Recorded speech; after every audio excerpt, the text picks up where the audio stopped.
there lived a young girl named Lila. Even though no one saw it, her talent was already shining. She was a blessing, even though no one realized it. Lena was born into a very poor family. Her parents worked hard, but money was never enough.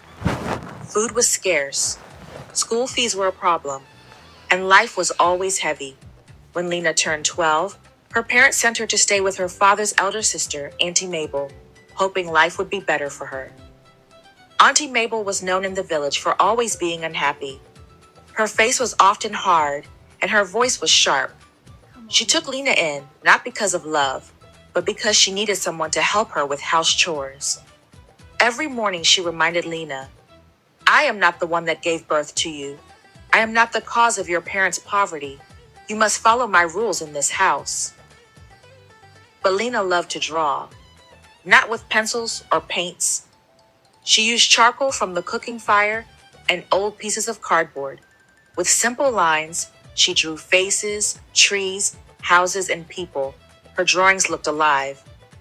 And Lena was good, very good. But Auntie Mabel hated it. To her, drawing was useless. Whenever she saw Lena holding charcoal, she would frown. Can drawing feed you? Do you want to end up useless like your parent? Who will buy this rubbish drawing? She would tear the papers and set Lena on chores. Fetch water, wash plates, clean the house, anything to keep her away from drawing. But Lena's love for drawing was stubborn. It always came back to her hands. One day, Lena's neighbor's daughter, Amara, happened to see Lena drawing near the window. She stopped in awe. Wow, you drew this? Amara asked, pointing at a charcoal sketch of a tree that looked almost alive. Lena nodded shyly, hiding the sketch. I love it. You are really talented, Amara said, her eyes sparkling with excitement. You should keep drawing. Don't stop. But as Amara spent more time with Lena, she also noticed how Auntie Mabel treated her. The sharp words, the constant chores, the way she tore up Lena's drawings. It made Amara frown. You don't deserve to be treated like that, Amara whispered one afternoon. Your drawings are amazing. Don't let anyone make you feel small.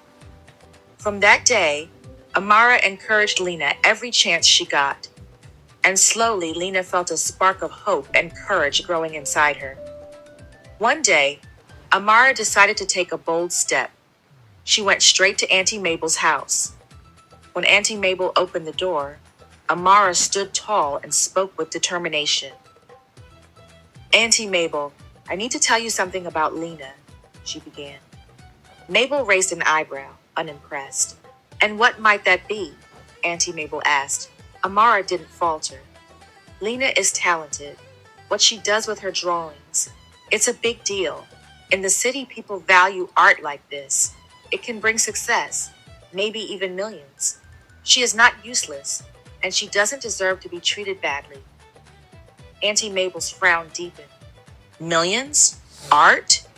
In this house, what counts is work, not childish scribbles. Amara shook her head. No, Auntie Mabel. I've seen her gift. It's rare. If you encourage her instead of stopping her, she could achieve something incredible. She has a family in the city who can help her. Please, give her a chance. For the first time, Auntie Mabel paused and looked at Lena, who had been watching nervously from the doorway. Something in her hardened expression softened ever so slightly. Auntie Mabel thanked Amara and promised to change. But she had another plan. She went to meet her friends and asked them about drawing. She wanted to know if what Amara said was true. Her friends told her that Lena's drawings could really change her life for the better. Auntie Mabel smiled devilishly.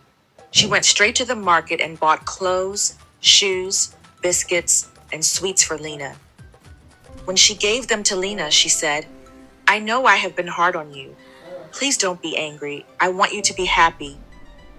From that day, Auntie Mabel started treating Lena better. She gave her good food, helped her bathe, and smiled at her sometimes. Lena felt happy and hopeful. But Auntie Mabel stopped her from going to school. She told Lena, "We don't have money for school now. First, we must sell your drawings. When you earn some, then you can go back." Lena believed her aunt. She worked hard every day, drawing with all her heart. She felt joy in her hands when the charcoal touched the paper. Every sketch made her feel proud and alive. She thought, maybe my aunt finally has a good plan for me. Even when she was tired or her hands were dirty, Lena smiled. Drawing made her forget everything else. She dreamed of a bright future, not knowing her aunt's plan was not fully honest. Auntie Mabel took all of Lena's drawings to the market. People saw them and loved them. They bought everything. Auntie Mabel was very happy. She smiled and laughed all the way home. But when she got home, she changed her mood. She told Lena, "People didn't buy much. I only got 2,000 naira. What can 2,000 do for us? You must draw more." Lena believed her aunt.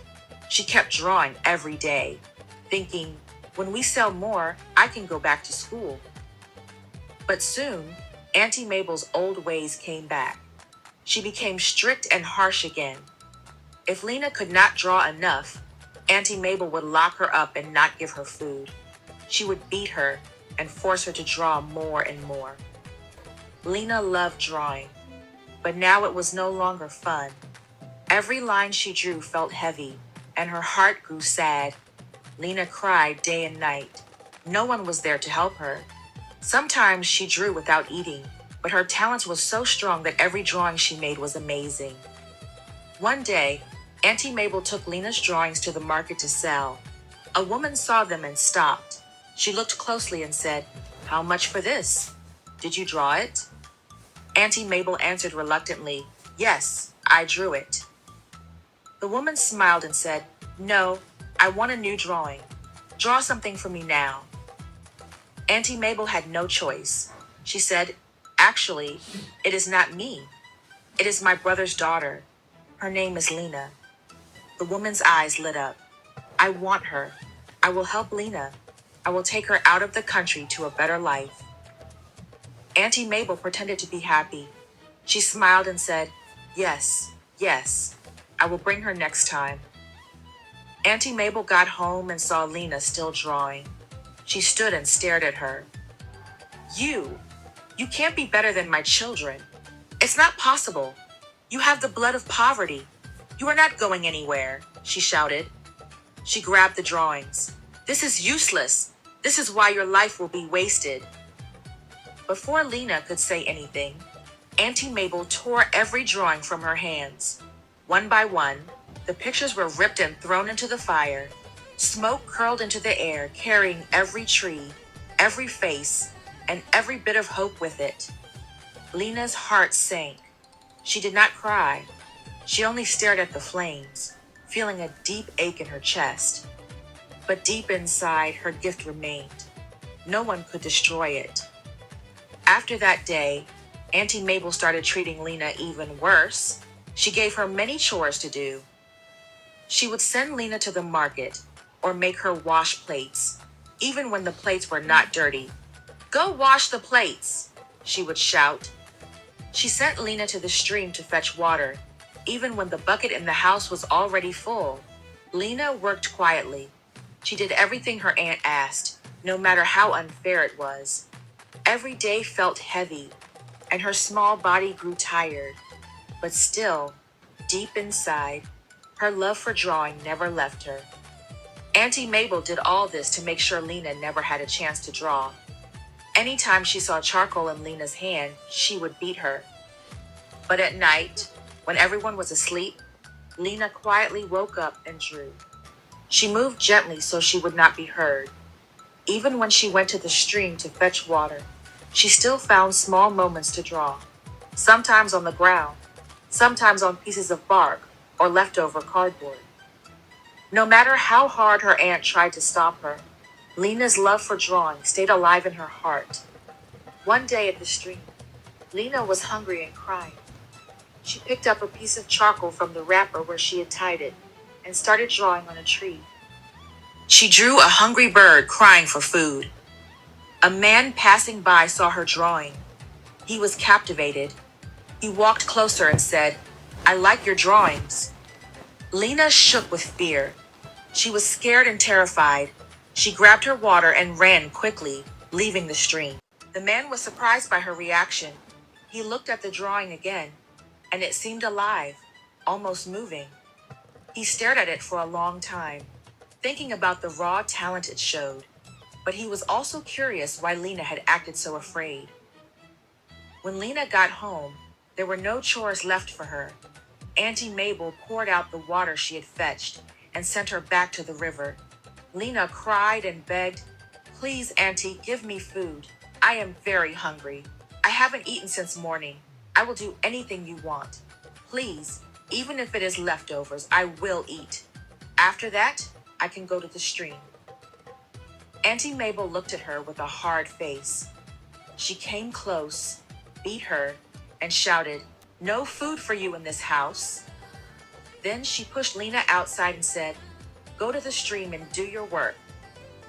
Lena walked slowly to the stream, her stomach empty and her heart heavy. But deep inside, even though she was hungry and tired, she still carried her love for drawing. Lena started crying. She had no choice but to continue on her way to the stream. On the tiny road, she met the man again. The man saw her crying and asked gently, "Young girl, why are you crying? What is wrong?" Lena did not answer. She took a step, but suddenly she fainted on the road. The man carefully carried her to his camp. He had come to the village to work on building a small museum. When Lena woke up, she started crying again. She told the man she had not eaten. The man gave her food and drink. Lena ate happily and thanked him. She asked for her bucket and said, "I want to go fetch water." The man stopped her. "You don't have to go now," he said. Lena shook her head. "If I don't go, my aunt will kill me." She then told the man everything, how Auntie Mabel had been treating her, forcing her to work, and hurting her. The man said gently, "Don't worry, I will go with you to your aunt and explain everything." Lena felt a spark of hope. She was happy. Together, she and the man walked to Auntie Mabel's house. When they got to Auntie Mabel's house, she saw Lena with the man and started shouting at once. "I know it," she screamed. "I know you are already sleeping with men." The man tried to calm her down. "Please listen to me. Lena fainted on the road." But Auntie Mabel did not want to hear anything. She shouted louder and pointed at Lena. "Don't ever enter my house again," she yelled. "Get out, both of you, leave here now." She chased them away and shouted, "If I ever see you near my house again, I will kill you." Lena stood shaking, her heart breaking. She knew she could never go back again. Back in Auntie Mabel's house, she sat on a chair and crossed her legs. Her face wore a sharp, cold smile. She thought about Lena and the man who had taken her away. "Those drawings, they could have made me rich," she muttered. "But now she is gone. Let's see what I can do next." She picked up the phone and called Lena's parents, lying smoothly. "Lena has refused to come home," she said. "She ran away with an old man. I caught her with different men many times. She will not return." Her words were cruel, but Auntie Mabel did not care. She leaned back in her chair, satisfied with her own plan, thinking she had full control over Lena's life. Meanwhile, Lena's parents were crying, searching everywhere for their daughter. But she was already safe, with someone who wanted to protect her and her talent. Unknown to anyone in the village, the man was very rich. He took Lena to Lagos, where life was very different. He enrolled her in school so she could learn and grow. At the same time, Lena continued to pursue her love for drawing.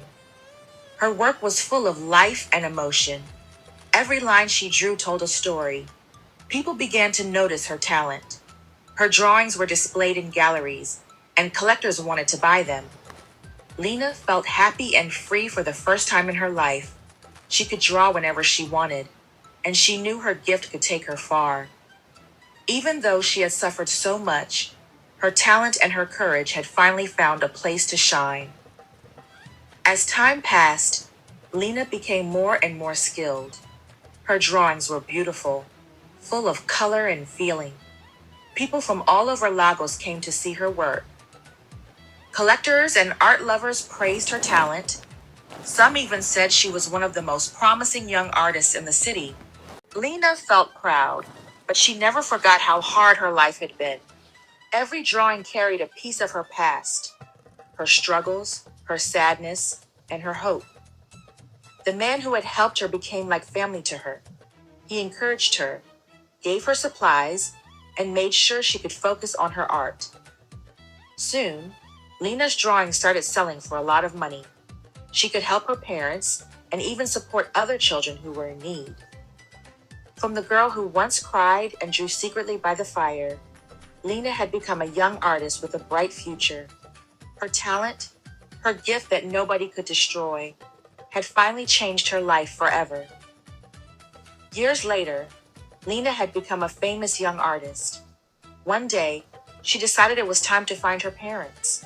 She traveled back to her village with the man who had saved her. When her parents saw her, they could not believe their eyes. Tears ran down their faces as they ran to embrace her. Lena fell into their arms, crying and laughing at the same time. "Mummy, Daddy, I'm back," she sobbed. Her parents held her tightly. "Our Lena, we never stopped looking for you. We were so worried." Word spread quickly, and even Auntie Mabel heard about Lena's return. She came trembling, tears in her eyes. I I am sorry, Lena," she whispered. "I was cruel, and I treated you so badly. Please forgive me." Lena looked at her aunt. She remembered all of the pain, but she also remembered how strong she had become. She nodded softly. "I forgive you, Auntie Mabel, but you must learn to treat others with kindness and respect." Lena's parents hugged her again, and the whole family felt a joy they had never known before. Lena's gift had brought her back to her family and given her a life full of hope, love, and happiness. And so, Lena learned and taught everyone that no matter how hard life may be, talent, courage, and kindness can change everything. Even in the darkest times, hope can shine and dreams can come true.